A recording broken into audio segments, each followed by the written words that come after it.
خوش آمدید۔ آج ہم قرآن مجید کی ایک بہت ہی گہری آیت پر بات کرنے والے ہیں۔ جی، یہ سورۃ الاعراف کی آیت نمبر 95۔ بظاہر تو یہ صرف ایک آیت ہے، لیکن سچ پوچھیں تو یہ اپنے اندر ایک پوری کہانی سمیٹے ہوئے ہے، ایک پوری فلم کی طرح ہے۔ بالکل۔ اس میں ایکشن ہے، ڈرامہ ہے، انسانی نفسیات ہے، اور ایک ایسا چکر بیان کیا گیا ہے جو تاریخ میں بار بار دہرایا جاتا ہے۔ تو ہمارا مقصد ہے کہ اس آیت میں چھپے ہوئے اسباق کو سمجھیں۔ آئیے تلاوت سے شروع کرتے ہیں۔ اعوذ باللہ من الشیطان الرجیم، بسم اللہ الرحمن الرحیم۔ ثم بدلنا مکان السیئۃ الحسنۃ حتی عفوا وقالوا قد مس آباءنا الضراء والسراء فأخذناهم بغتة وهم لا يشعرون۔ یہ آیت جو ہے یہ دراصل پچھلی قوموں کے بارے میں ایک لمبی گفتگو کا حصہ ہے۔ لیکن جیسا آپ نے کہا یہ صرف کوئی پرانی کہانی نہیں ہے، یہ ایک پیٹرن ہے، ایک سانچہ ہے جو بار بار دہرایا جاتا ہے۔ ایک چکر، جی ایک چکر، پہلے آزمائش، پھر آسانی، اور پھر اس آسانی سے پیدا ہونے والی غفلت جو اچانک انجام کا باعث بنتی ہے۔ ٹھیک ہے، تو آئیے اس کو کھولتے ہیں۔ آیت شروع ہوتی ہے ثم بدلنا مکان السیئۃ الحسنۃ، جی یعنی پھر ہم نے برائی کی جگہ بھلائی کو بدل دیا۔ یہاں جو الفاظ ہیں نا وہ بڑے کمال کے ہیں۔ صرف یہ نہیں کہا کہ غربت کی جگہ امیری آ گئی یا بیماری کی جگہ صحت، نہیں، لفظ ہے السیئہ، اس کا دائرہ بہت وسیع ہے۔ بالکل، ہر وہ چیز جو بری لگے، جی کوئی بھی ایسی چیز جو انسان کو نفسیاتی، جسمانی یا معاشی طور پر تکلیف دے، وہ السیئہ ہے، اور اس کی جگہ آ گئی الحسنہ، یعنی ایسی حالت جو ہر لحاظ سے بھلی ہو، خوشگوار ہو۔ یہ تو حالات میں 180 ڈگری کی تبدیلی ہے۔ بالکل، اور اس تبدیلی میں سب سے اہم لفظ ہے بدلنا۔ ہم نے بدل دیا۔ جی، ہم نے بدل دیا۔ یہ ایسا نہیں کہ حالات خود بخود بدل گئے جیسے موسم بدلتا ہے، یہ ایک ارادی فعل ہے۔ یہ اس بات پر زور دیتا ہے کہ جس ذات نے تنگی بھیجی تھی اسی نے جان بوجھ کر ایک منصوبے کے تحت اس تنگی کو آسانی سے بدلا ہے۔ اچھا، اس کا مطلب یہ ہوا کہ دونوں حالتیں، تنگی بھی اور آسانی بھی، ایک ہی منبع سے تھیں اور دونوں کا کوئی مقصد تھا۔ اچھا، تو اس کا مطلب یہ نہیں کہ ایک سزا تھی اور دوسری انعام، بلکہ یہ کہ دونوں ہی ایک طرح کے امتحان تھے، بس پرچے الگ الگ تھے۔ بالکل، یہی نقطہ ہے۔ السیئہ یعنی تنگی کا امتحان تھا صبر اور رجوع کا، ایک جھنجھوڑنے والا عمل تھا کہ شاید لوگ غور کریں۔ لیکن الحسنہ یعنی خوشحالی کا امتحان شاید اس سے بھی زیادہ مشکل تھا۔ یہ شکر گزاری کا، عاجزی کا اور یاد رکھنے کا امتحان تھا کہ یہ خوشحالی کس نے دی ہے اور کیوں دی ہے۔ صحیح، لوگ مشکل میں تو یاد کر لیتے ہیں، آسانی میں بھول جاتے ہیں۔ اکثر ایسا ہی ہوتا ہے۔ اور یہیں سے کہانی ایک بہت دلچسپ موڑ لیتی ہے۔ جب حالات اچھے ہوئے، ہر طرف فراوانی ہو گئی، تو جو رد عمل آنا چاہیے تھا جی وہ نہیں آیا۔ جی، آپ تو یہی سوچیں گے کہ لوگ شکر ادا کریں گے، کہیں گے کہ خدا نے ہم پر کرم کیا، لیکن قرآن کہتا ہے حتی عفو۔ اس کا عام ترجمہ ہے یہاں تک کہ وہ پھل گئے۔ جی، تعداد میں، مال و دولت میں۔ ہاں، وہ ہر طرف پھیل گئے، ان کی تعداد بڑھ گئی، مال بڑھ گیا۔ جی، یہ اس کا پہلا اور ظاہری مطلب ہے، وہ پھلنے پھولنے لگے۔ آپ کہہ لیں ان کی معیشت ترقی کر گئی، آبادی بڑھ گئی، وہ ایک سپر پاور بن گئے۔ ہاں، لیکن عربی زبان میں عفو کا ایک اور بہت گہرا اور سچ پوچھیں تو خوفناک مطلب بھی ہے۔ اچھا، وہ کیا ہے؟ اس کا ایک مطلب کسی چیز کے نشانات کا مکمل طور پر مٹ جانا بھی ہے، جیسے ہوا ریت پر بنے قدموں کے نشان مٹا دیتی ہے، اوہ، یا جیسے زمین پر گھاس اتنی زیادہ آ گئے کہ نیچے کی زمین ہی نظر نہ آئے۔ ایک منٹ، تو آپ یہ کہہ رہی ہیں کہ خوشحالی اور کثرت نے ان کے ذہنوں سے ماضی کی مشکلات کی یاد کو مکمل طور پر مٹا دیا؟ جی بالکل، جیسے وہ تکلیف دہ وقت کبھی تھا ہی نہیں۔ یہ تو ایک قسم کی اجتماعی یادداشت کا خاتمہ ہے، کلیکٹیو ایمنیجیا۔ بالکل، خوشحالی نے ایک نشے کا کام کیا۔ وہ اسباق جو انہوں نے تنگی میں سیکھے تھے یا سیکھنے چاہیے تھے، وہ سب خوشحالی کی آسائشوں میں دھل گئے۔ وہ یہ بھول گئے کہ ایک وقت تھا جب وہ کمزور تھے، محتاج تھے۔ صحیح۔ یہ بالکل ویسا ہی ہے جیسے کوئی معاشرہ کسی بڑی جنگ سے گزرے۔ جو نسل اس مشکل کو دیکھتی ہے وہ بہت محتاط رہتی ہے، لیکن ان کے بچے اور پوتے جو خوشحالی میں پیدا ہوتے ہیں ان کے لیے وہ کہانیاں صرف تاریخ ہوتی ہیں۔ وہ اس سبق کو محسوس نہیں کر پاتے۔ واہ، یہ بہت گہری بات ہے۔ ہم یہ آج بھی دیکھتے ہیں۔ کوئی کمپنی جو ایک زمانے میں دیوالیہ ہونے کے قریب تھی، محنت کے بعد بہت کامیاب ہو جاتی ہے، اور پھر جو نئے لوگ آتے ہیں انہیں اس پرانی جد و جہد کا کوئی احساس ہی نہیں ہوتا۔ جی، وہ کامیابی کو فور گرانٹڈ لیتے ہیں۔ ہاں، وہ اس سے اپنا حق سمجھتے ہیں اور پھر وہی غلطیاں کرتے ہیں۔ تو یہ قوم اس اجتماعی بھول کے مرض کا شکار ہو گئی۔ جی، اور جب آپ ماضی کے سبق بھول جاتے ہیں تو آپ اپنے حال اور مستقبل کے بارے میں غلط کہانیاں گھڑنا شروع کر دیتے ہیں۔ اچھا۔ اور یہی انہوں نے کیا۔ جب وہ اس غفلت کی کیفیت میں پہنچ گئے تو انہوں نے اپنے حالات کی ایک توجیہ، ایک جسٹیفیکیشن پیش کرنا شروع کر دی۔ ہاں، آیت کا اگلا حصہ یہی کہتا ہے، وَقَالُوا قَدْ مَسَّ آبَاءَنَا الضَّرَّاءُ وَالسَّرَّاءُ، اور انہوں نے کہا ہمارے باپ دادا کو بھی تنگی اور خوشی پہنچتی رہی ہے۔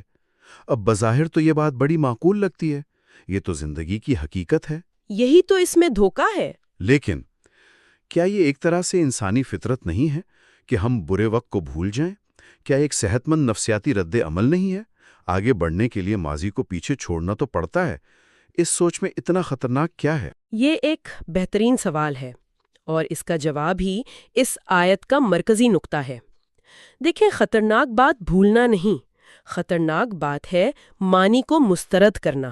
معنی کو مسترد کرنا؟ جی، ان کا یہ کہنا کہ یہ تو ہمارے بڑوں کے ساتھ بھی ہوتا تھا، دراصل یہ کہنے کا ایک بہت مہذب طریقہ تھا کہ اس میں کوئی خاص بات نہیں ہے۔ اچھا۔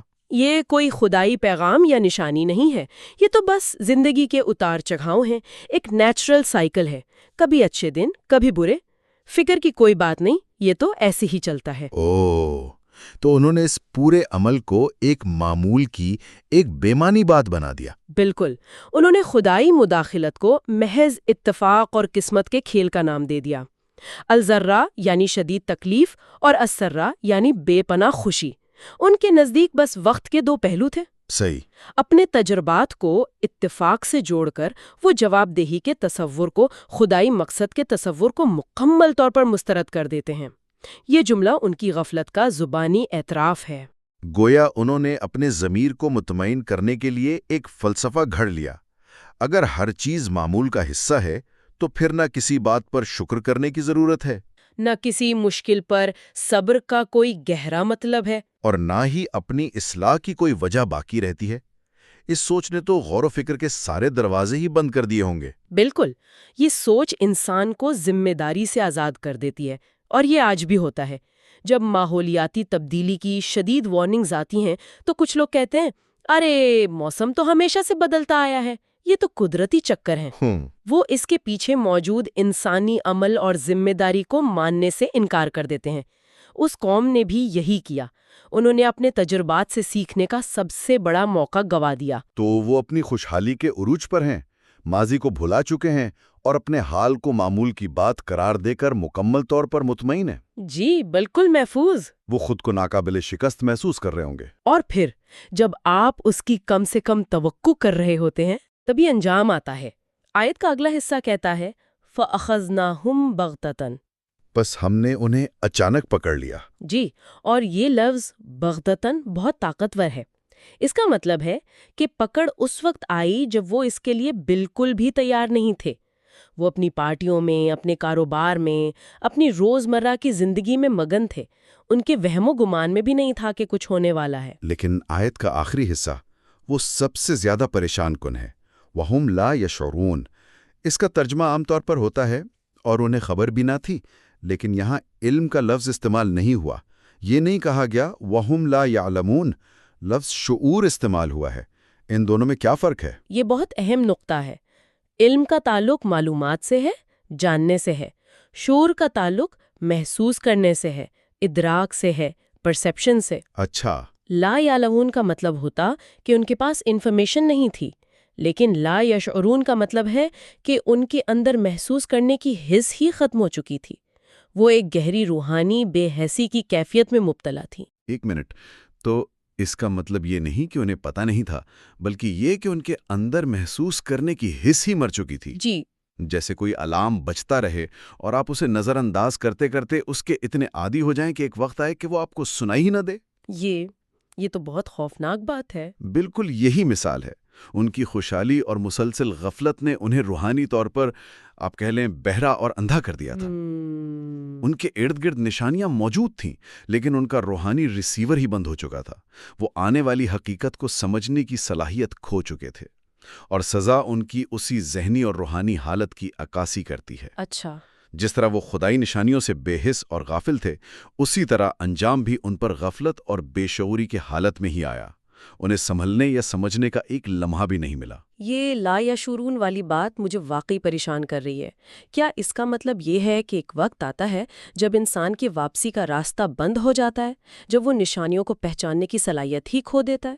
دیکھیں، یہ ایک بتدریج عمل ہے۔ یہ ایسا نہیں کہ ایک دن اچانک آپ کی حس ختم ہو جائے۔ اچھا، جب آپ مسلسل چھوٹی چھوٹی نشانیوں کو نظر انداز کرتے ہیں، ضمیر کی آواز کو دباتے ہیں، سچائی سے منہ موڑتے ہیں، تو آہستہ آہستہ آپ کا دل سخت ہوتا جاتا ہے، آپ کی روح بے حس ہوتی جاتی ہے، یہاں تک کہ ایک وقت آتا ہے جب سب سے بڑی نشانی بھی آپ پر اثر نہیں کرتی، اور قرآن کے مطابق یہ روحانی موت کی حالت ہے۔ تو اگر ہم اس پوری آیت کو ایک ساتھ دیکھیں، یہ ایک آیت میں ایک پوری تہذیب کے عروج و زوال کی کہانی ہے۔ جی بالکل۔ مشکل کو ایک یاد دہانی کے طور پر بھیجا جانا، پھر خوشحالی کو شکر گزاری کے امتحان کے طور پر دیا جانا، پھر خوشحالی میں ڈوب کر اجتماعی طور پر ماضی کو بھلا دینا، پھر اس غفلت کو ایک فلسفے کا نام دے کر معمول کی بات سمجھنا، اور آخر میں بے حسی کی حالت میں اچانک انجام کو پہنچ جانا۔ یہ ایک مکمل چکر ہے۔ بالکل، اور اسی لیے یہ آیت صرف ایک تاریخی واقعہ نہیں، بلکہ یہ ایک آئینہ ہے۔ یہ ہر دور کے انسان کو، ہر معاشرے کو، ہر فرد کو اپنی ذات میں جھانکنے کی دعوت دیتی ہے۔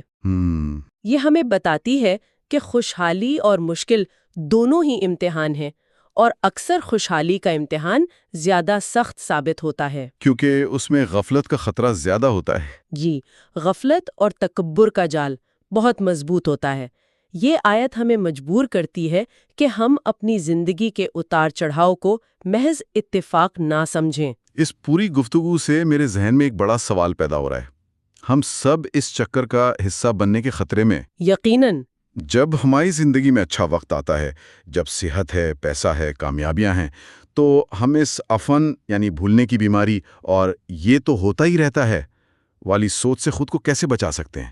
مطلب اس چکر کو توڑنے کا طریقہ کیا ہے؟ میرے خیال میں آپ نے اس گفتگو کا نچوڑ اس ایک سوال میں بیان کر دیا ہے، اور یہ وہ سوال ہے جس کا جواب ہر ایک کو اپنی زندگی میں خود تلاش کرنا ہے۔